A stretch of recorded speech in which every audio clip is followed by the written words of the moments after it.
গর্ব, একটি দেশীয় ব্র্যান্ড যা শূন্য থেকে শুরু করে আজ বিশ্ববাজারে নিজের শক্ত অবস্থান তৈরি করেছে। ওয়ালটনের যাত্রা শুরু হয় ৭৭ সালে, যখন এস.এম. নজরুল ইসলাম রেসভিয়ান ব্রাদার্স আরবি গ্রুপ প্রতিষ্ঠা করেন। শুরুতে এটি ছিল ইলেকট্রনিক পণ্য আমদানি নির্ভর একটি ব্যবসা। সময় গড়ানোর সঙ্গে সঙ্গে ওয়ালটন শুধু আমদানিতে সীমাবদ্ধ থাকেনি। ২০০৬ সালে প্রতিষ্ঠিত হয় ওয়ালটন হাইটেক ইন্ডাস্ট্রিজ পিএলসি এবং ২০০৮ সাল থেকে শুরু হয় বাংলাদেশেই ইলেকট্রনিক পণ্যের স্থানীয় উৎপাদন, যা দেশের শিল্প খাতে এক যুগান্তকারী পদক্ষেপ।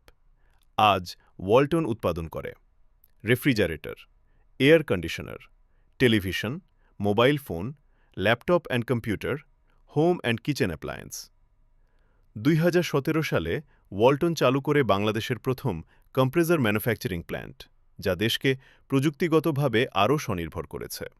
বর্তমানে ওয়ালটনের পণ্য ৪০টিরও বেশি দেশে রপ্তানি হচ্ছে, আর হাজারো মানুষের কর্মসংস্থানের সুযোগ সৃষ্টি করেছে এই দেশীয় ব্র্যান্ড। ওয়ালটন শুধু একটি কোম্পানি নয়, এটি বাংলাদেশের স্বপ্ন, সাহস ও সক্ষমতার প্রতীক।